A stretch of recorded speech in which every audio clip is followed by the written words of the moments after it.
A sacudidura. Vi alguns com forte fé e clamores agonizantes a lutar com Deus. Seu rosto estava pálido e apresentava sinais de profunda ansiedade que exprimia sua luta íntima. Firmeza e grande fervor estampavam-se-lhes no rosto. Grandes gotas de suor lhes caíam da fronte. De quando em quando se lhes iluminava o semblante com sinais da aprovação divina, e novamente o mesmo aspecto severo, grave e ansioso lhes voltava. Anjos maus se juntavam em redor, projetando trevas sobre eles para excluir Jesus de sua vista e para que seus olhos se volvessem para as trevas que o cercavam, e assim fossem levados a duvidar de Deus e murmurar contra ele. Sua única segurança consistia em conservar os olhos voltados para cima. Anjos de Deus tinham o encargo de velar sobre seu povo, e enquanto a atmosfera empestada de anjos maus pesava sobre os que estavam ansiosos, os anjos celestiais continuamente agitavam as asas sobre eles, a fim de dissipar as densas trevas. Enquanto os que assim oravam prosseguiam com seus ansiosos clamores, por vezes lhe vinha um raio de luz, procedente de Jesus, para lhes reanimar o coração e iluminar o rosto. Alguns, vi eu, não participavam dessa agonia e lutas. Pareciam indiferentes e descuidosos.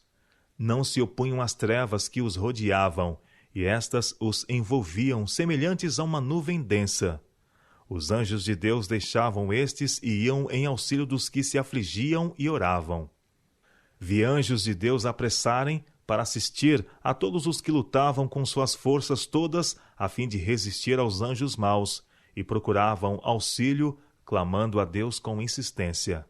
Os anjos de Deus, porém, abandonavam os que não faziam esforços para conseguir auxílio, e eu os perdia de vista. Perguntei a significação da sacudidura que eu vira, e foi-me mostrada que era determinada pelo testemunho direto contido no concílio da testemunha verdadeira à igreja de Laodiceia. Isto produzirá efeito no coração daquele que o receber, e o levará a empunhar o estandarte e propagar a verdade direta. Alguns não suportarão esse testemunho direto, levantar-se-ão contra ele, e isto é o que determinará a sacudidura entre o povo de Deus. Vi que o testemunho da testemunha verdadeira não teve a metade da atenção que deveria ter. O solene testemunho de que depende o destino da igreja tem sido apreciado de modo leviano, se não desatendido de todo. Tal testemunho deve operar profundo arrependimento. Todos que o recebem de verdade obedecer-lhe-ão e serão purificados. Disse o anjo: escute. Logo, ouvi uma voz semelhante a muitos instrumentos musicais, soando todos em perfeitos acordes, suaves e harmônicos. Ultrapassava toda a música que eu já ouvira, parecendo estar repleta de misericórdia, compaixão e alegria enobrecedora e santa. Ela me penetrou todo o ser. Disse o anjo: olha. Minha atenção foi então dirigida ao grupo que eu vira e estava sendo fortemente sacudido. Foram-me mostrados os que eu antes vira a chorar e a orar com agonia de espírito. A multidão de anjos da guarda em seu redor fora duplicada e estavam revestidos de uma armadura da cabeça aos pés. Marchavam em perfeita ordem, semelhantes a um grupo de soldados. Seu rosto expressava o tremendo conflito que haviam travado, a luta angustiosa por que haviam passado. Contudo, seu rosto, antes assinalado pela severa angústia íntima, resplandecia agora com a luz e glória do céu. Haviam alcançado a vitória, e esta suscitava neles a mais profunda gratidão e santa e piedosa alegria. Diminuíra o número dos que faziam parte desse grupo.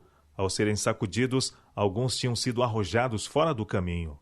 Os descuidosos e indiferentes, que não se uniam com os que prezavam suficientemente a vitória e a salvação, para por elas lutar e angustiar-se com perseverança, não as alcançaram e foram deixados atrás em trevas, e seu lugar foi imediatamente preenchido pelos que aceitavam a verdade e a ela se filiavam.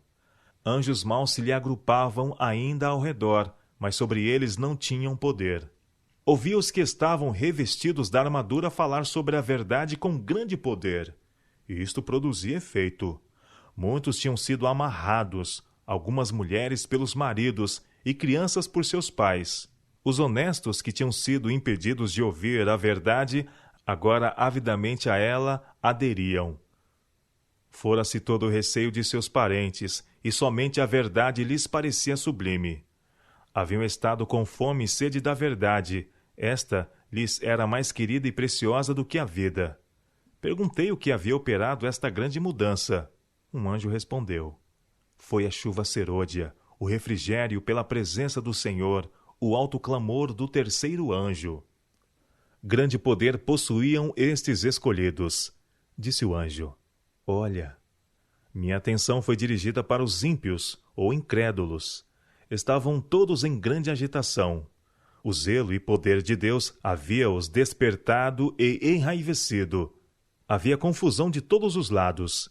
Vi que tomavam medidas contra a multidão que tinha a luz e o poder de Deus. As trevas intensificavam-se em redor deles. No entanto, permaneciam firmes, aprovados por Deus e nele confiantes. Vi-os perplexos. A seguir, ouvi-os clamar ardorosamente a Deus. Dia e noite não cessavam seu clamor. Seja feita, ó Deus, a tua vontade. Se for para glorificar o teu nome, promove um meio para livramento de teu povo. Livra-nos dos ímpios que nos rodeiam. Eles nos destinaram à morte, mas teu braço pode trazer salvação. Estas são todas as palavras que posso lembrar. Todos pareciam ter profunda intuição de sua indignidade e manifestavam completa submissão à vontade de Deus. E não obstante, como Jacó, cada um deles, sem exceção, pleiteava a luta ardorosamente por livramento. Logo depois que haviam começado seu ansioso clamor, os anjos, movidos de simpatia, quiseram ir em seu livramento. Mas um anjo alto e imponente não lhes consentiu. Disse ele: a vontade de Deus não se cumpriu ainda. Eles devem beber o cálice, devem ser batizados com o batismo. Logo ouvi a voz de Deus que abalou céus e terra. Houve forte terremoto. Os edifícios desmoronaram-se de todos os lados. Ouvi então uma triunfante aclamação de vitória, retumbante, melodiosa e límpida. Olhei para a multidão que pouco tempo antes estivera naquela angústia e escravidão. Seu cativeiro havia cessado. Uma gloriosa luz resplandecia sobre eles. Quão belo era então o seu parecer!